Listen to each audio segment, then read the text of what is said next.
I've been a Christian for 47 years. It goes back to 1974, and whenever I think about it, there's all kinds of new layers and new ways of looking at it, and this would probably be the most current way I've been thinking about it. I want to start with Gospel of John, chapter 10, verses 7 to 10.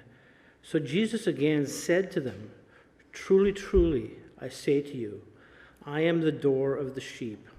All who came before me are thieves and robbers, but the sheep did not listen to them. I am the door.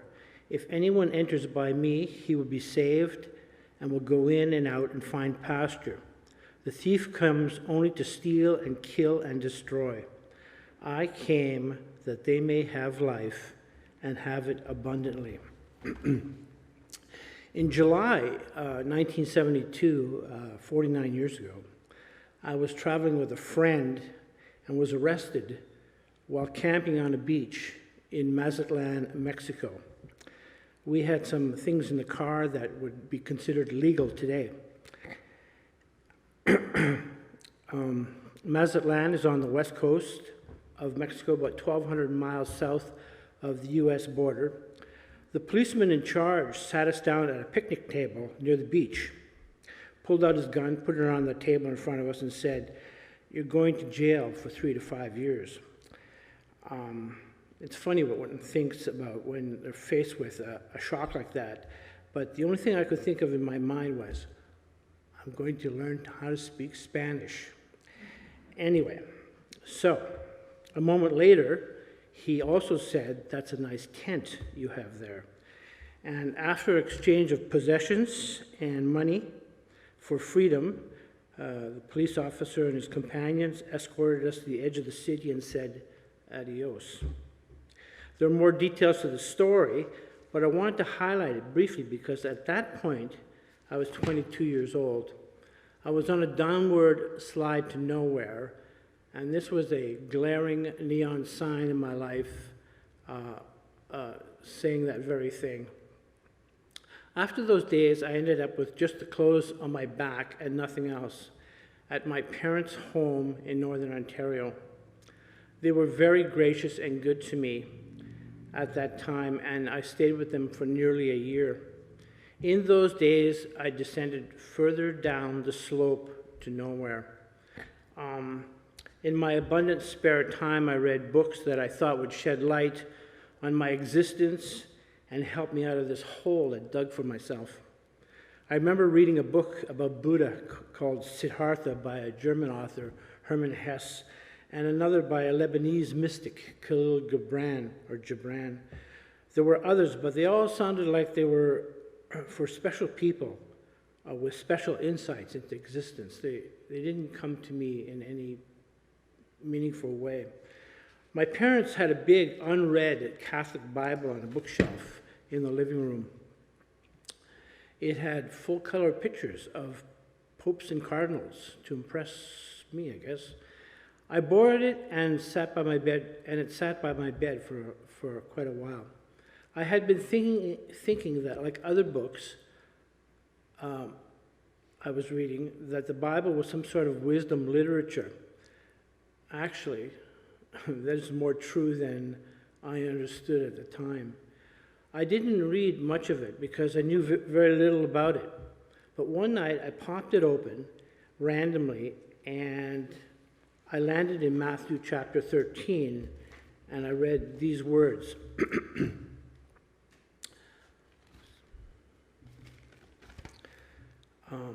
The parable of the sower. A sower went out to sow, and as he sowed, some seeds fell along the path, and the birds came and devoured them. Other seeds fell on the ground, where they did not have much soil, and immediately they sprang up, since they had no depth of soil. But when the sun rose, they were scorched, and since they had no root, they withered away. Other seeds fell among thorns, and the thorns grew up and choked them. Other seeds fell on the good soil and produced grain, some 100-fold, some 60, some 30. He who has ears to hear, let him hear. This parable terrified me at the time because I thought it was a metaphor or an allegory about life. And I thought that Jesus was just another sage like these other guys that I was reading, and he was saying that there were 4 categories of people in the world. At this point, all the friends I had grown up with were gone. I was alone in this town that I lived in. They were all getting educations, or they're out in the world getting on with life. I honestly thought that Jesus, just another enlightened one, was saying that everyone fell into one of the 4 categories. And this is where I saw myself. I saw myself as the second part. Other seed fell on rocky ground where they did not have much soil, and immediately they sprang up, and because they had no depth of soil, when the sun rose, they were scorched. And I saw myself as having spent all my years before I was 22, I was traveling the world and I was getting involved in all kinds of things, mostly bad. And I had come to the end. That was the end of my life right there. Excuse me.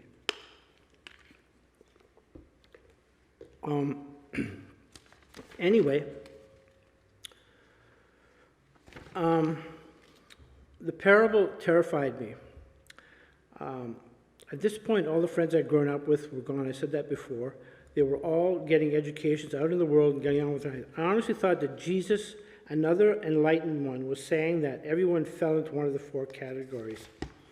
Sometime in those days, I did express a prayer like, God, if you're there, help me. So anyway, about 6 months later, there's lots more to the story that I'm leaving out, but there's things that it would just go on and on. About 6 months later, in August of 1973, I found myself in Kitchener looking for a place to stay. I had, as a last-ditch effort, trying something in life, applied to Conestoga College, and they had sent out a brochure. I'd gotten in. They sent out a brochure with accommodation suggestions. The only one on the list that I called was an inn near the college. The guy, his name was Jim, who owned it, came into town to the Walper Hotel in Kitchener, downtown, and picked me up. On the way back, he told me that a friend of his was coming to the inn, and that while he had been away for a year, he had become a Jesus freak. Now, I don't know if you all know what that means, so Jesus freak. For us who were older, everybody was called a freak who had long hair in those days, and they just attached the word Jesus to it. So I was fully expecting a hippie-like character with long hair and beads and frilly jackets and sandals and everything. But that's not what happened at all. I met this guy, his name was Bruce, and we're still friends after all these years. He talked about Jesus, not in some mystical, out there kind of way, but as if he were alive and present. In fact, in the next few months, while I lived in this inn, I began to get the strongest, distinct impression that Jesus was, in fact, alive and present. And there were others who had come to that inn, and there's a whole group of us who were still friends after all these years who became Christians. Some months later, I did confess that I knew Jesus was resurrected from the dead and that he was who he said he was.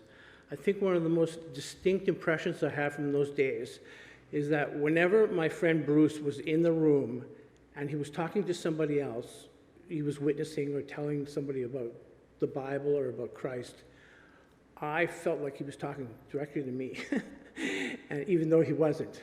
And he actually never said anything directly to me. It was always the secondhand stuff that I picked up. And I got the distinct impression that he was, Bruce could be talking about the weather, and all I could hear was Jesus talking about the weather. It was just the strangest thing. But out of that, I got, as I said, this strong impression that Jesus was alive. So, I knew that Jesus was resurrected from the dead and that he said that he was who he said he was. So that's a snapshot of what happened to me 47 years ago. Now, there's a lot of other things I could say about what's happened since then. The rest of the story goes something like this. There have been many steps forward, and sometimes just as many steps backward. This book, the Bible, describes it all and puts it all into context. It is wisdom from God, and in it are the words I read at the beginning of the Gospel, from the Gospel of John. I have come that you might have life, and life more abundantly. Jesus proved to be the door for me into a new abundant life. Thank you.